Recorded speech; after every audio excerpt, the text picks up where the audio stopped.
G'day there, it's Dave here, Dave Mills. Just another quick video.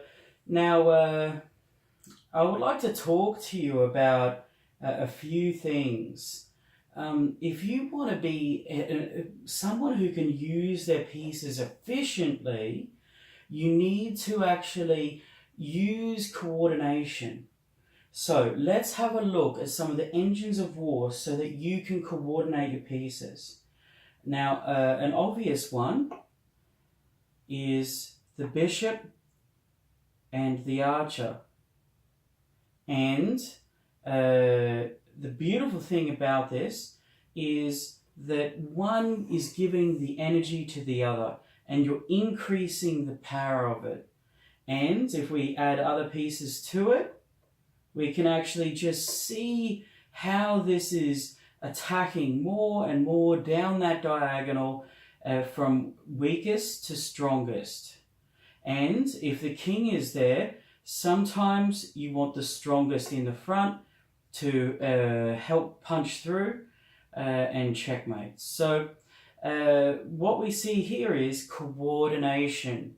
And when the tension breaks, the position with the most coordination has the most command and control and is able to, when that tension breaks, maximize the amount of power and activity. Power is the number of pieces in an area, activity is numbers of squares. So coordination gives you, when the tension breaks, the most opportunity. So let's have a look at a different line. Okay. All right. Let's have a look at coordination down a file. We can actually see that once again the pieces are working down the line. And so this class of pieces, the heavies, are in the front here and busting through from least valuable to most valuable down the file. And we could just as easily do this. We can build up our coordination down a line here. All right. So we've discussed coordinating down files, and we've discussed coordinating down lines or ranks, as you say in chess, and we've discussed coordination with diagonals. And so now let's discuss coordination with jumping pieces. All right, now that removes the rook and that removes the queen.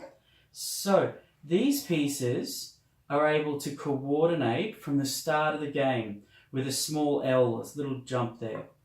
And a knight is able to coordinate both with a small L and a big L, like I like to call a lazy L.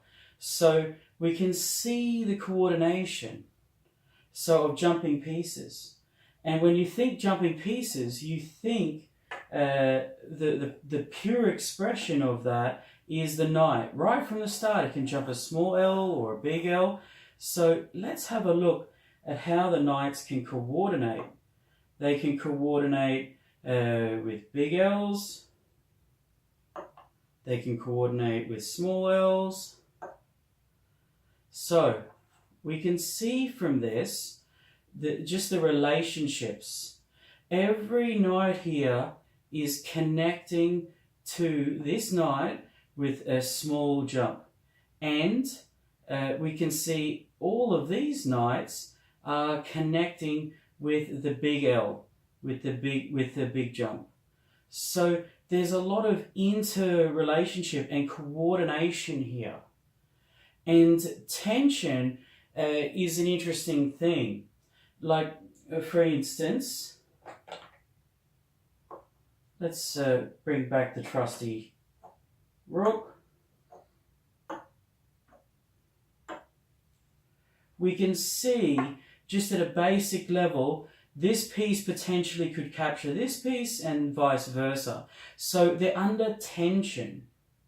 They could exchange, but that would break the tension.